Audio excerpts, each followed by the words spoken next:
So, Via is taking some personal time off. Crystal Askew is also currently taking some time off to focus on her master's degree at John Jay College. And joining us back as guest co-host is the one and only Emily Duboulet here.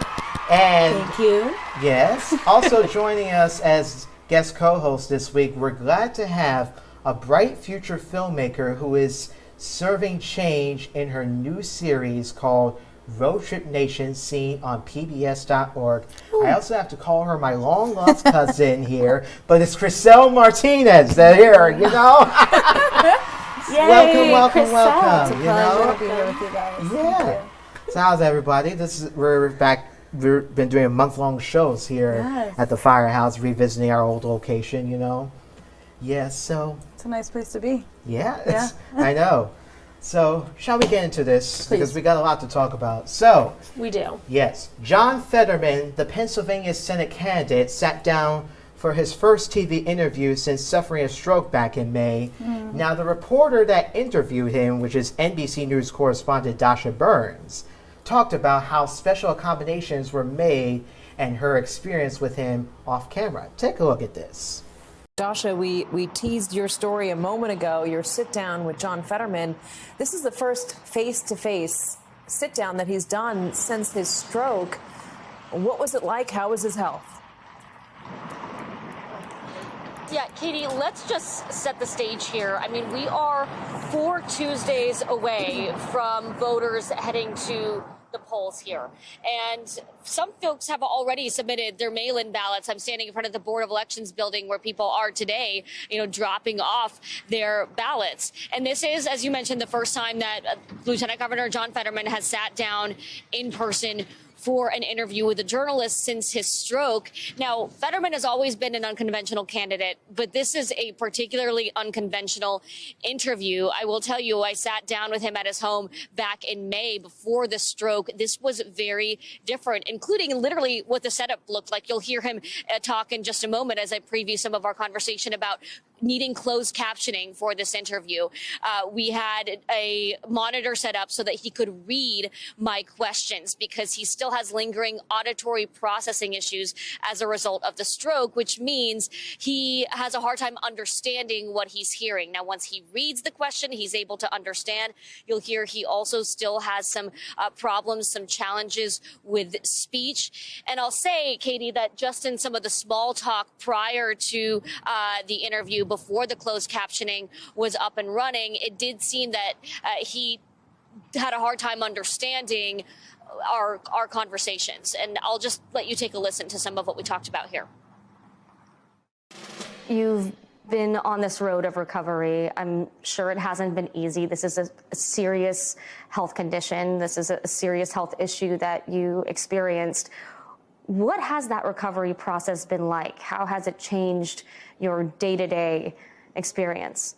It's everything. It changes everything. Yeah. Everything about it has changed. Basically, having a conversation with your wife, to having a conversation with your children, just things, especially early after the stroke, the ability to really understand exactly what I'm being heard but it gets much, much better where I take in a lot. But to be precise, I use captioning. So that's really the major challenge. And every now and then I'll miss a word every now and then, or sometimes I'll maybe mush 2 words together. But as soon as I have captioning, I'm able to understand exactly what's being asked.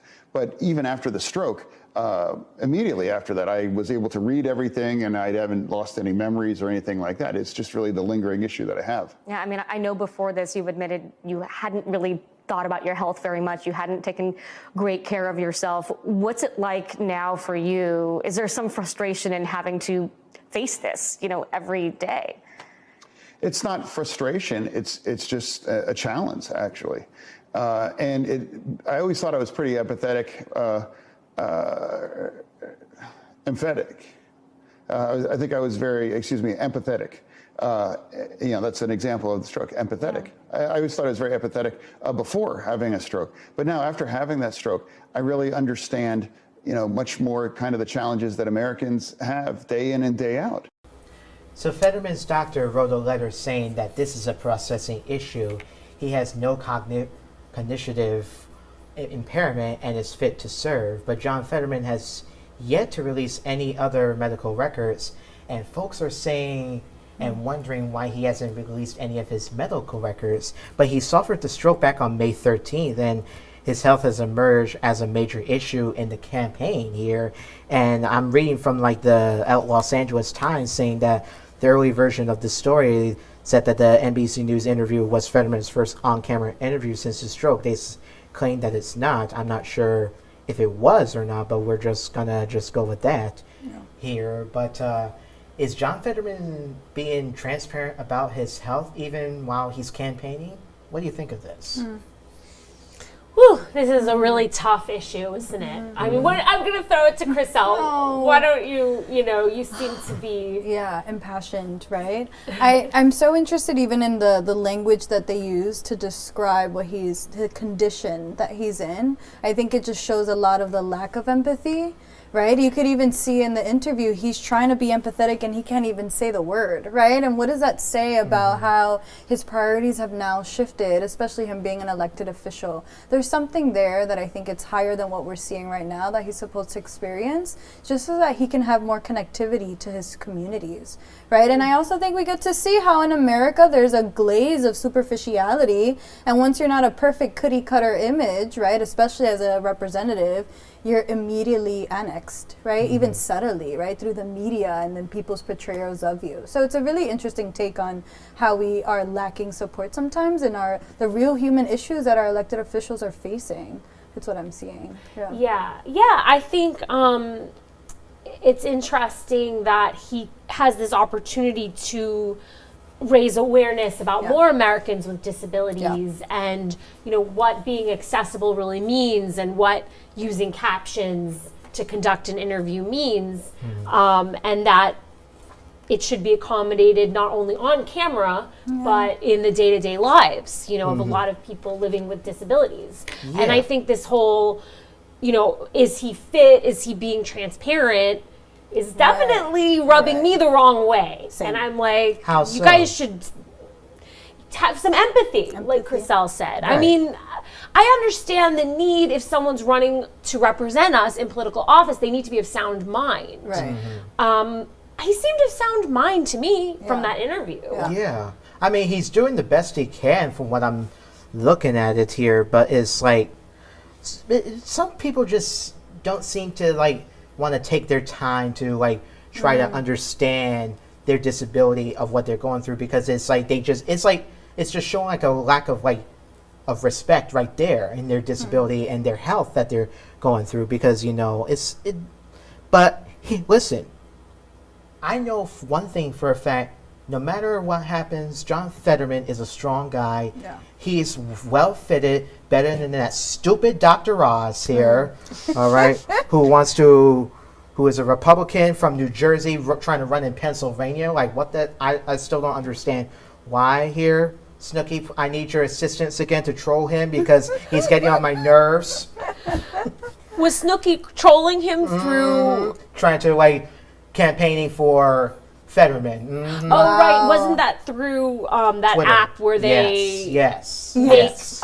You pay celebrities to say announcements. Yes, that app. Yes. Right. Yep. Well said. That's right. Yeah, Snooki, we need you on Fetterman's side for this one. Yeah, beat Dr. Oz's ass, who, by the way, gives a lot of false health information about everything else. Who's trying to side with who. We're lacking a conservative voice here on the spotlight, but No, well. But I think that, if his doctor says he is of sound cognitive mind, back to the Fetterman issue.